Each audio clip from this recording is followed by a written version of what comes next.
이명박 정권 때 우리가 광우병 소동이 있었잖아요. 이번에 이제 윤석열 대통령 정권에서도 좀 그와 비슷한 사태로 넘어가는 게 아닐까 싶어서 제가 볼 때는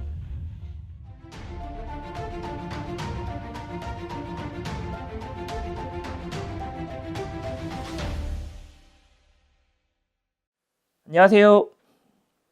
하늘TV의 의정부 한일도령입니다. 반갑습니다. 네, 도령님. 네. 요즘 후쿠시마 오염수 방류로 네. 논란이 정말 많은데요. 음. 앞으로 어떻게 흘러가게 될지, 좀 이게 아. 괜찮은 건지. 그렇죠. 네. 근데 제가 참 그런 걸 볼 때마다 느끼는 건데 이게 뭐 제가 반일 감정이 있거나 그런 건 아니에요. 근데 일본은 참 남들이 하지 말라는 것 많이 하려고 하는 것 같아요. 그렇죠? 약간 청개구리 같은 그런 기질이 있는 것 같아요. 근데 일본인들을 보면은 굉장히 이렇게 예의 바르기도 하고 남들이 배려도 잘하기도 하는데 뭔가 이렇게 정치적인 분야나 국제적인 사회에서 분위기를 보면은 좀 바나 같은 그런 이미지가 굉장히 많은 것 같아요. 그렇죠?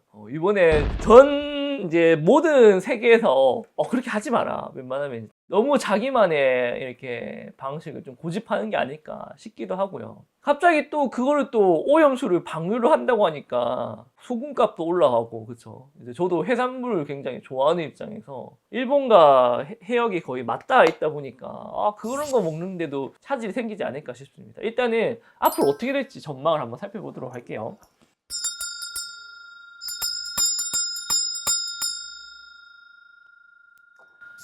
이거를 구독과 좋아요는 한일도령에게 큰 힘이 됩니다. 한 번씩 꼭 부탁드립니다. 제발. 이거를 약간 일본이 자기들의 협상 카드로 쓰려고 하는 부분이 있네요. 그게 무슨 말이냐면은 협박을 하는 거죠.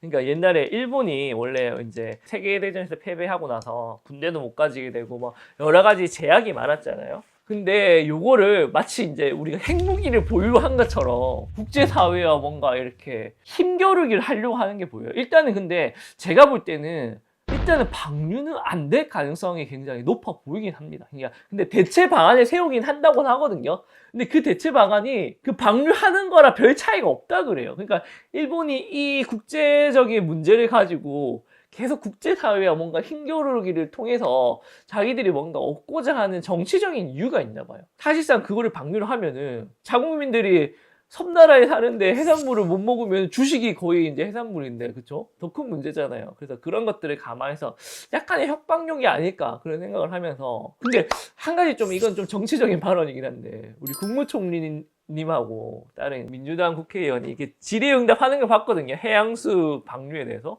근데 국무총리님이 괜찮다는 스탠스를 취하더라고요. 계속 절차에 문제가 없다 뭐 이런 식으로 계속 말씀을 하시던데, 옛날에 이건 좀 제가 어렸을 때 이야기긴 한데 이명박 정권 때 우리가 광우병 소동이 있었잖아요. 근데 팩트는 아니었잖아요. 지나고 보면은, 그죠? 크게 상관이 없는 거였는데 그때 당시에는 좀 걱정하는 부분이 있었어요. 근데 이번에 이제 윤석열 대통령 정권에서도 좀 그와 비슷한 사태로 이 오염수 방류가 넘어가는 게 아닐까 싶어서 이런 부분에 있어가지고 집회라든지 시위라든지 이런 부분도 좀 굉장히 많이 늘 것 같고요. 근데 좀 청와대가 우리 국민들의 뭔가 이렇게 심정을 100% 대변하는 것 같지는 않아요. 질의응답 하는 걸 보고 뉴스 같은 걸 보면 좀 일본적인 발언을 조금씩 하시더라고요. 저는 그렇게 생각은 안 하지만 그런 발언들을 하셔서 국민들 입장에서는 이거 이러다가 오염수 진짜 방류되는 거 아니야? 해산물 이제 못 먹는 거 아니야? 뭐 그런 걱정을 많이 하는 것 같아요, 실질적으로. 그래서 정권이나 청와대에서는 이 우리 국민들의 불안한 마음을 어떻게 일본이 어떻게 되든 간에 좀 이렇게 잠재워 줄 수 있는 그런 대책이라든지 방안을 좀 적극적으로 이렇게 강구를 좀 해주셨으면 하는 도령의 바람이 있습니다. 아무튼 잘 이렇게 해결되기를 바라고요. 오염수 방류 절대 안 됩니다.